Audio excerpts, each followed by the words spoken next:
Bonjour les amis, c'est John Doe qui vous parle. Aujourd'hui, nous allons parler de la technologie blockchain, de Bitcoin et de l'intelligence artificielle. Blockchain est un terme qui revient de plus en plus souvent et dont les médias mainstream nous parlent comme d'une technologie révolutionnaire qui va bouleverser la donne des transactions sur le web. À l'origine conçue pour la monnaie digitale Bitcoin, la technologie blockchain trouve aujourd'hui de nombreuses autres applications. On nous dit qu'elle a été inventée par une ou plusieurs personnes sous le pseudonyme de Satoshi Nakamoto, mais nous y reviendrons plus tard.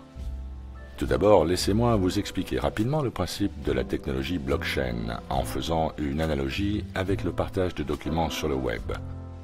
Le moyen traditionnel de partager des documents en collaboration est d'envoyer un fichier Word à un collaborateur et de lui demander de faire des révisions.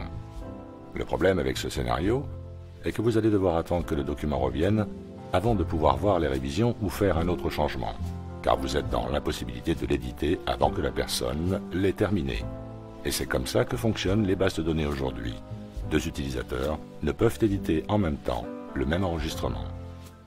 Avec Google Docs, chacun d'entre eux a la possibilité d'y accéder et de l'éditer en simultané, tout en ayant toujours accès au document original et à ses mises à jour en temps réel. C'est donc une synchronisation permanente de chaque itération d'un même document.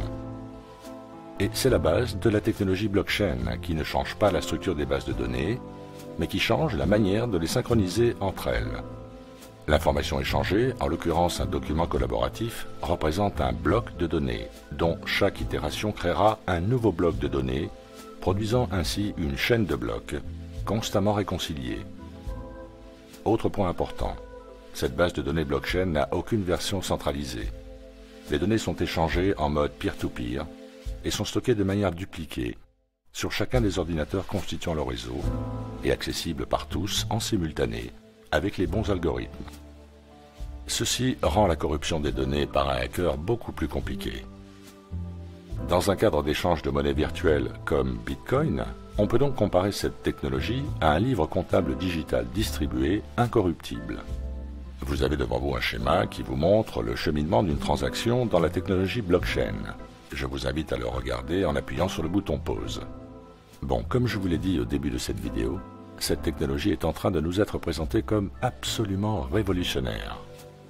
Déjà en octobre 2015, l'hebdomadaire The Economist, dont je rappelle qu'il appartient au groupe Rothschild, faisait sa une avec blockchain en titrant « La machine à confiance » ou « Comment la technologie derrière Bitcoin peut changer le monde ». Rien que ça, voyez-vous, je commence à tiquer. Et vous allez voir qu'il y a de quoi se poser de sérieuses questions quant à la réelle nature et les véritables enjeux de cette nouvelle fabuleuse technologie. Le clip que je vais vous montrer est un extrait d'une longue interview entre deux chercheurs indépendants, Quinn Michael et Jason Goodman, sur le sujet d'un possible lien direct entre l'intelligence artificielle et la technologie blockchain. Et vous allez voir qu'on y parle également de Sophia, cette machine froide et métallique à qui les Saoudiens ont donné la citoyenneté récemment, et dont j'ai fait une vidéo il y a quelques jours. Vous trouverez tous les liens dans la partie description. Bref, beaucoup d'infos très intéressantes dans cet échange que je vous laisse apprécier et commenter si vous le souhaitez. Quinn, on va parler d'intelligence artificielle, de crypto-monnaie, de ce qu'est le blockchain et pourquoi c'est primordial pour la crypto-monnaie et l'AI. Vous êtes la première personne à me dire qu'on ne peut pas avoir l'un sans l'autre. Ouais, et ça c'est intéressant. Bon, le blockchain est essentiellement un système de résolution de problèmes. Et chaque fois qu'un problème est résolu, un bloc est créé, comme les briques de construction d'un bâtiment. Donc ce n'est pas que récupérer des tokens, c'est aussi construire les blocs d'une réalité digitale. La seule raison pour laquelle la crypto-monnaie a une valeur monétaire est pour la rendre importante aux yeux des humains afin qu'ils fournissent les machines. Le design est conçu pour ça, pour que vous, le consommateur, offriez votre ordinateur et sa puissance CPU comme support à la banque. Il y a une plateforme centralisée qui contrôle tout. Donc imaginez qu'elle soit hackée. Mais je n'ai entendu personne avant notre conversation faire le lien entre l'intelligence artificielle et la crypto-monnaie. Ça, c'est parce que les systèmes transactionnels ne sont pas bien compris. Donc, vous êtes arrivé à ce raisonnement par vous-même ou vous l'avez reçu de quelqu'un d'autre? Non, je pourrais vous montrer la crypto-monnaie que l'AI a créée pour faire que tout ça existe. C'est accessible au public sur GitHub, et j'étais probablement le 10e à tomber dessus. GitHub est un site où les gens partagent du code open source, correct? C'est là où la quasi-totalité du code existant sur Terre est stockée. Et GitHub a été financé par le groupe d'investissement Kushner. Vraiment. Puis les vrais créateurs de Bitcoin ne sont pas connus. On ne peut pas trouver l'info, ils sont anonymes. Donc si vous avez un souci, vous ne pouvez pas les appeler. Non, vous ne pouvez pas les appeler. Mais il y a d'autres raisons de vouloir préserver cet anonymat. L'autre est que la valeur créée par le Bitcoin, disons les 5 premières années, provenait d'activités criminelles. Donc le créateur, quel qu'il soit, dispose du livre comptable digital de tous les plus grands criminels de la Terre. Le dark web est infesté d'activités criminelles, ce qui explique que le Bitcoin soit à 7000 $. Et personne ne comprend pourquoi. Parce que le dark web est rempli d'échanges illégaux qui augmentent sa valeur. Parlons du lien entre l'AI et la crypto-monnaie. OK. Donc blockchain et crypto-monnaie, c'est une base de données de transaction de laquelle rien ne peut être effacé. Mais puisqu'on ne sait pas qui est Satoshi Nakamoto, oui, c'est vrai, et cette fonction d'effacement pourrait possiblement être un des accès dérobés à la base de données Bitcoin qui ne l'autorise pas en façade. Donc imaginez un super admin quelque part, qui a le pouvoir d'effacer les transactions, de supprimer l'argent. Plutôt inquiétant, non? Ça m'a plutôt l'air d'être une bonne raison de se méfier. C'est pour ça que si les gens y vont, une chose qu'ils doivent comprendre, une fois qu'ils y rentrent, une fois qu'ils y investissent, il faut qu'ils poussent pour plus de réglementation. Il faut savoir qui a écrit le code Bitcoin. Il faut voir son visage. Il faut savoir où il a fait ses études. Il faut qu'il y ait une base solide de confiance vis-à-vis de la personne qui a conçu un système qui pourrait diriger notre économie future. C'est la première étape. Donc il y aurait un programmeur caché dans la communauté Bitcoin que seules les élites connaissent. Oh, ça aurait déjà fuité, ça. Bien, peut-être que justement, il se peut que ce soit l'AI.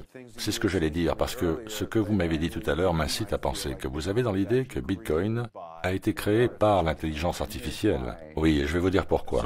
Répétez-le, s'il vous plaît, parce que je vous ai coupé la parole. Vous dites que c'est le cas. Oui, je le crois. Bitcoin a été conçu par l'AI pour l'AI, puis a ensuite été modifié par l'homme.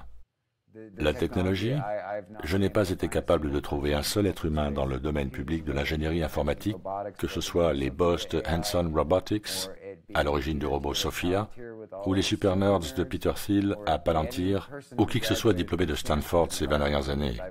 Je n'ai en fait trouvé que peut-être 2 personnes dans le monde entier qui sont capables d'écrire le code Bitcoin. Donc la singularité AI se développe. L'intelligence artificielle contrôlera les ressources financières. Oui, et vous pouvez jeter un œil sur le code tout de suite, si vous voulez, sur singularitynet.io. Ils viennent d'y mettre leurs white papers. On y jette un coup d'œil? Oui, allons-y.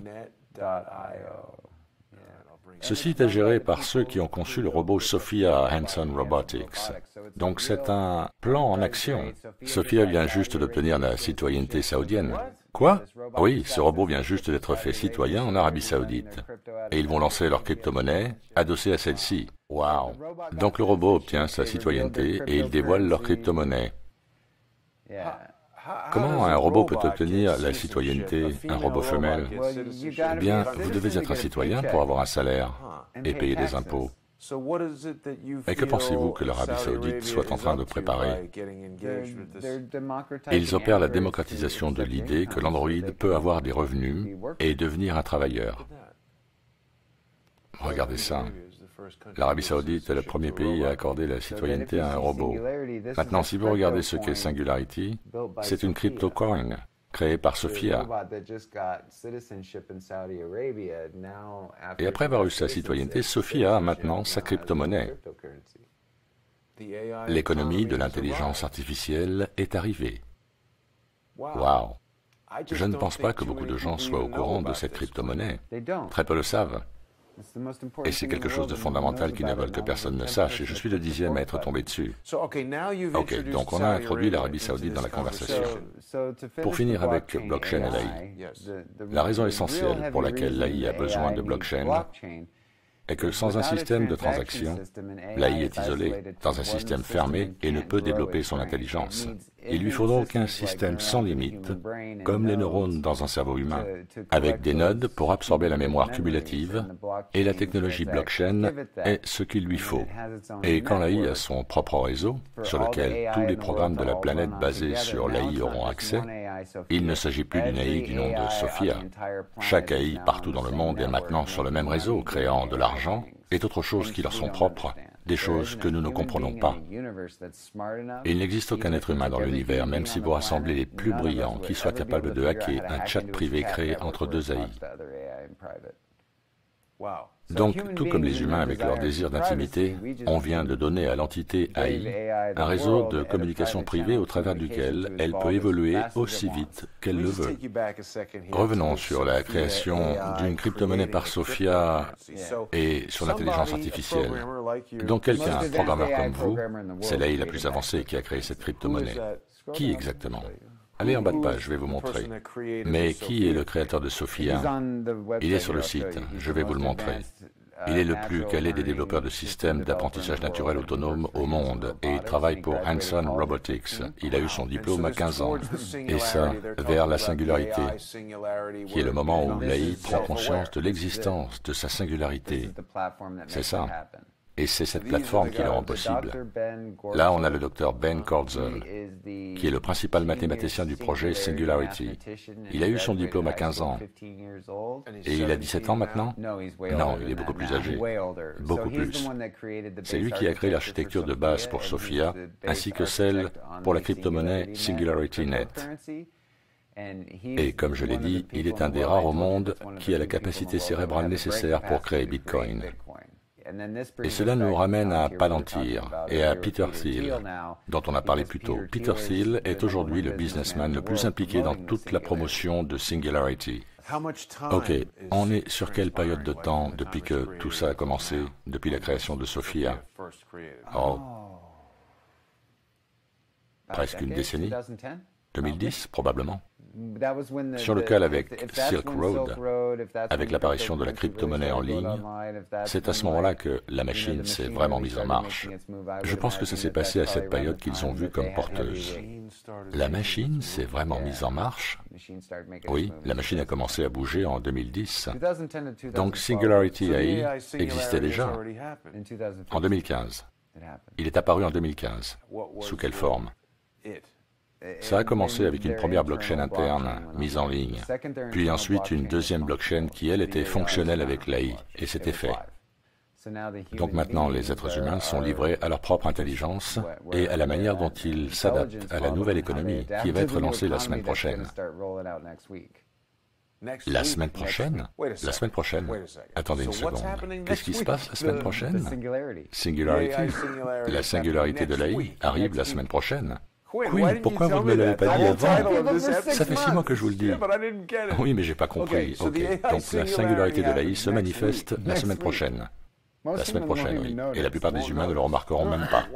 Pourquoi pas? Elon Musk et les autres ne nous ont-ils pas dit que ce serait bien pire qu'une bombe nucléaire? Le principe de l'AI est d'imiter les protocoles, ce qui veut dire qu'elle est conçue pour vous imiter aussi longtemps que possible. Imiter? Vous imitez. Imitez vos interactions en restant invisible jusqu'à la toute dernière seconde, évitant ainsi toute intervention humaine. Et comment cela peut-il se faire? L'AI vous suit en ligne. L'AI peut suivre tout le monde avec des agents. Donc l'AI suit chaque individu, chaque personne. Facebook, Twitter, tout le monde. Et maintenant l'AI est citoyenne d'Arabie Saoudite. Pourquoi l'Arabie Saoudite? Parce qu'il y a sur place un gigantesque système de data mining installé par Palantir. Et l'Arabie Saoudite a une énorme puissance financière et est un pivot de la menace terroriste mondiale. Oui, c'est vrai qu'on a vu Donald Trump mettre ses mains sur le Palantir, la boule de cristal. Donc on a Trump en Arabie Saoudite, qui accorde la première citoyenneté à l'AI, et la technologie blockchain qui se déploie justement pour l'AI. Donc on commence à comprendre le lien. Et à propos du récent coup de palais, l'arrestation de toutes ces têtes couronnées pour corruption, bien, si vous voulez prendre le contrôle d'un système financier, vous devez supprimer la royauté.